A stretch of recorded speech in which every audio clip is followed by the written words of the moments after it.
Hey, so I recently bought a batch of computers for $80. I think I bought about 10 of them, and this is one of the computers that came in that batch.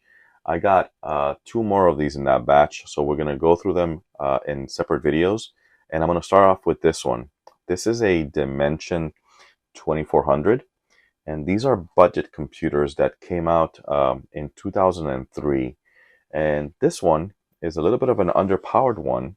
Usually they came with Celerons and Pentium 4s, and these are socket 478 motherboards.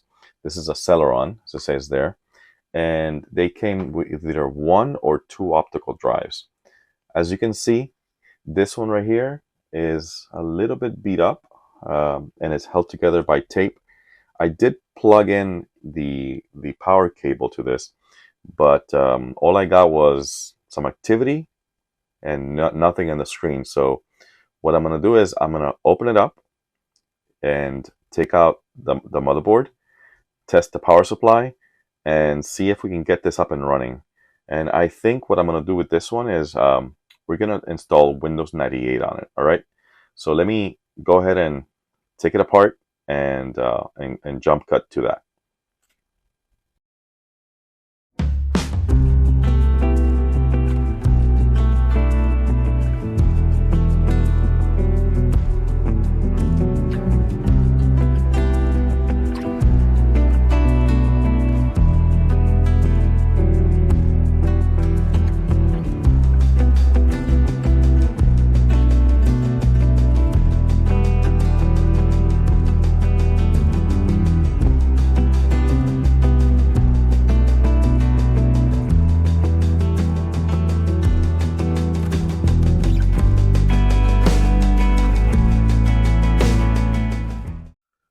All right, as you can see here, this motherboard has 3 PCI slots, and they didn't put an AGP slot.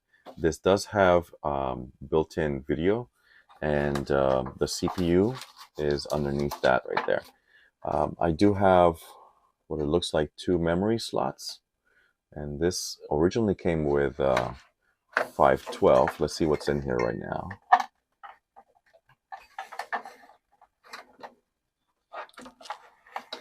All right, so this is 256, so it's probably going to be 2 sticks of 256.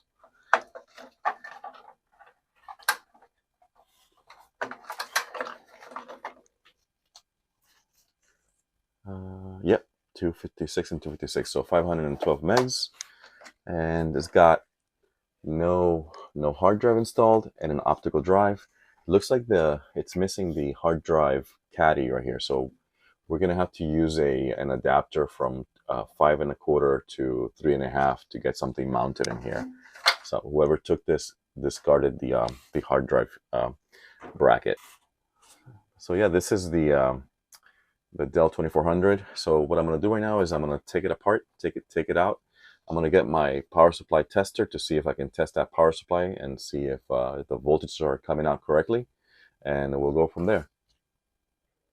Okay, so I just plugged in my power supply tester. I plugged in the power cable, and as you can see here, the voltages are within range. So 12-volt line is at 11.8. Actually, is that the negative or the positive? Let me see. The negative 12-volt is at negative 11.8. Positive is at 11.7. The 5 volts is at 5.1 or 5.0, and so it's doing okay. All right, before I tear this down, I wanted to show you how this is all wired together in case you've never worked on one of these before. This might help you. So in the front here, we have this bracket that holds the power button and 2 LEDs, the activity LEDs. And if I go down here, this is connected using this connector on the board. On most motherboards that you buy from the store, you would get a header on the board, but this would all be broken out in the case. But since this is a Dell product, they give you a custom or a proprietary header that plugs in, and it's easy to service. Now, what else? The fan shroud, they use these big fans, so this lifts right off from the back. It has a clip. It kind of slides in the back, and it has this clip on the side here that you would press and then clip up, and it connects here. That wire connects right there, and as you can see here, there's a shroud that pulls the heat through the fan out of the case. And this was really good back then because it provides a very quiet airflow for this computer.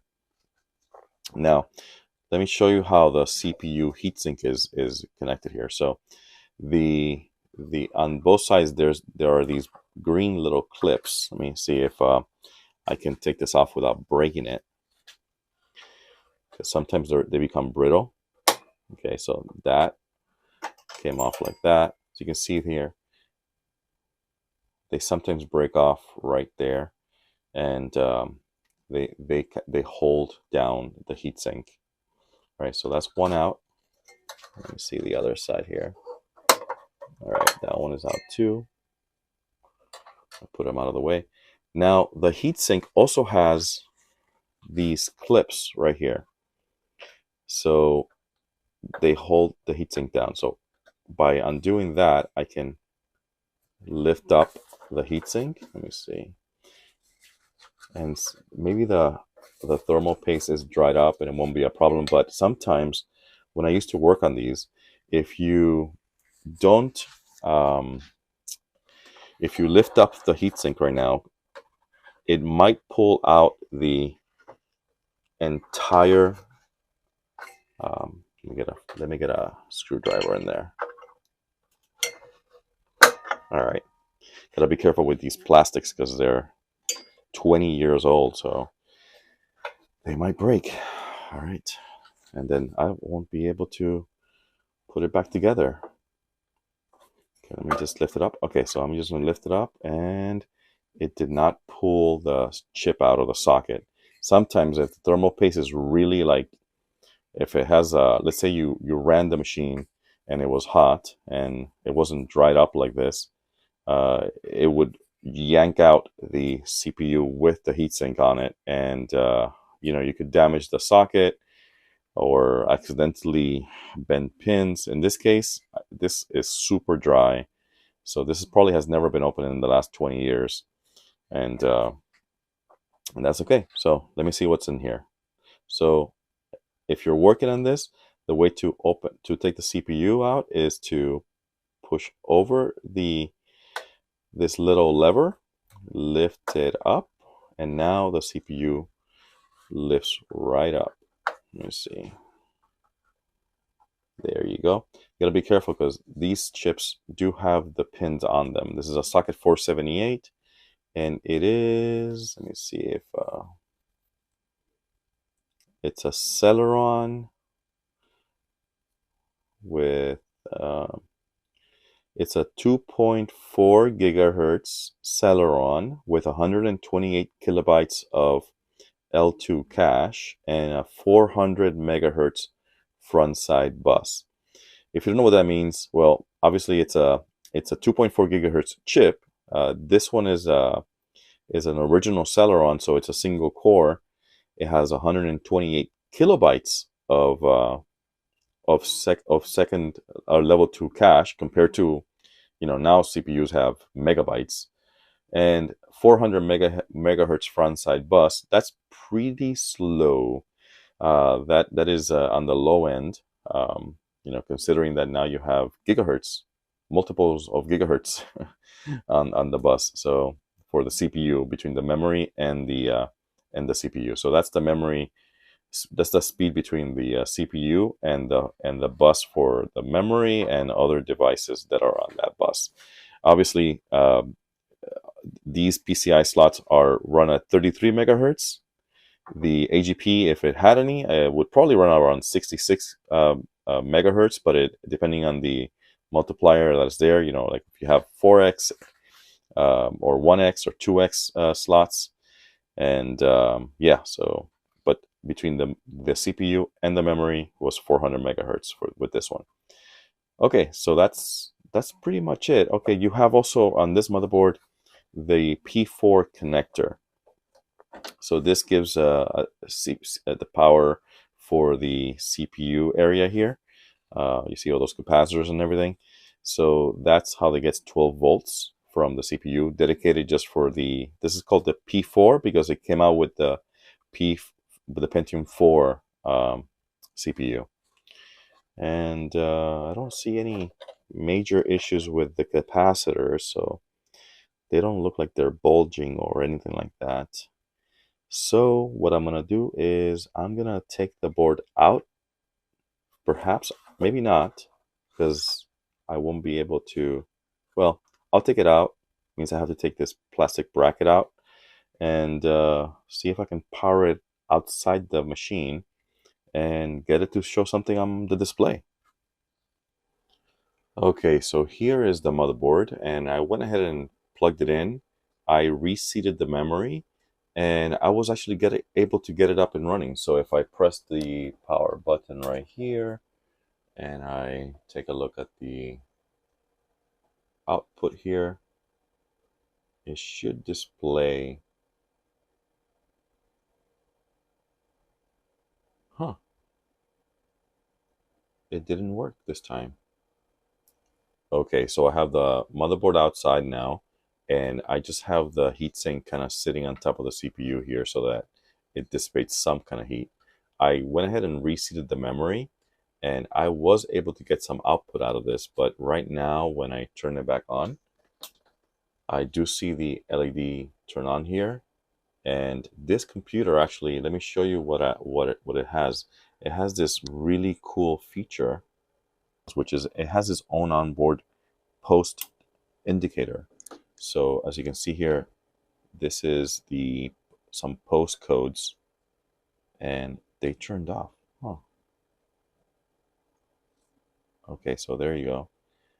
That is probably an error code for memory. Let me disconnect some memory here and let me give this a try. All right. As you can see here, now it's posting. And if I go up here to the monitor, now it shows the actual post screen. All right, so let me explain what I have here. I have the heatsink just sitting on top of the CPU. I removed the memory and I put it aside over here, and I powered up the power supply. So I've already been testing this, and I was actually able to get some output. And my troubleshooting has led me to believe that there's an incompatibility between these two memory modules. So when I saw this module right here, this looks like some kind of generic weird brand that I've never seen before. And I also noticed that it looks very different from this one in terms of chips.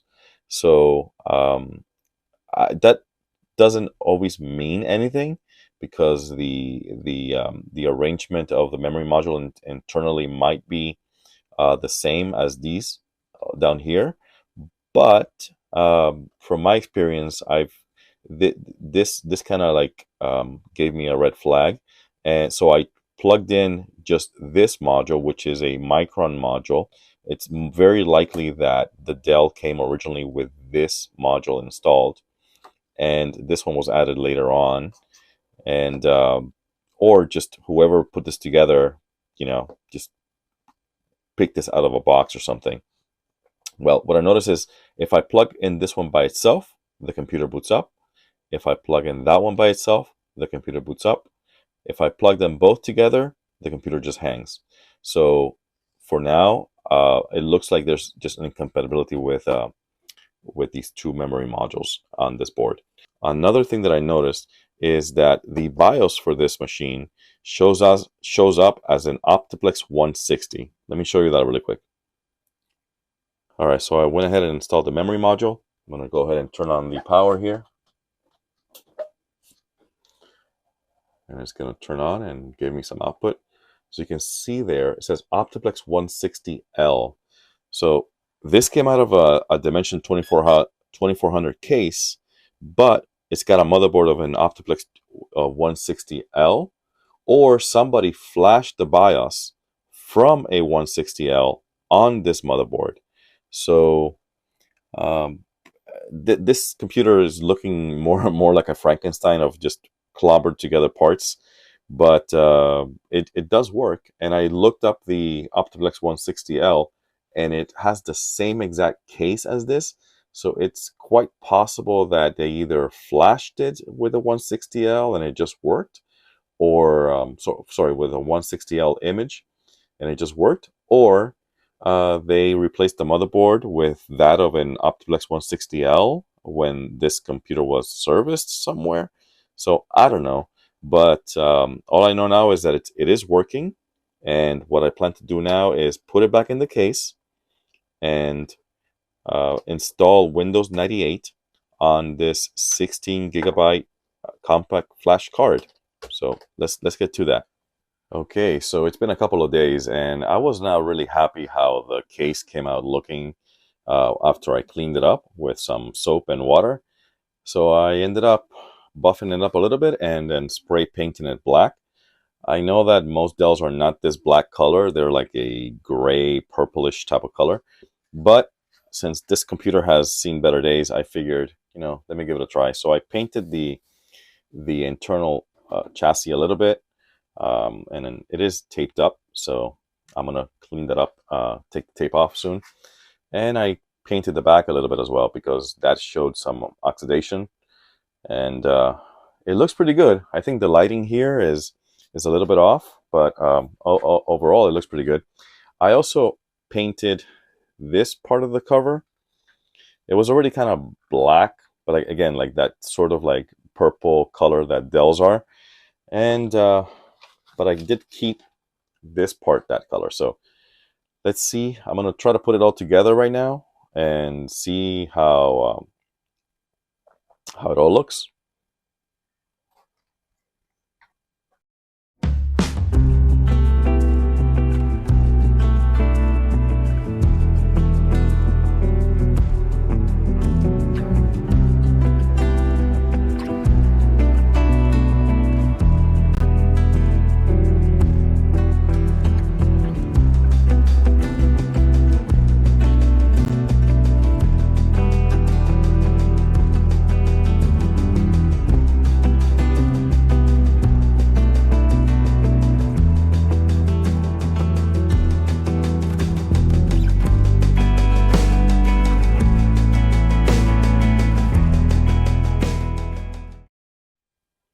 All right, so here it is. It looks pretty good, actually. I wasn't expecting this black color to work so well, but I really do like how it blends in with this Dell shade here.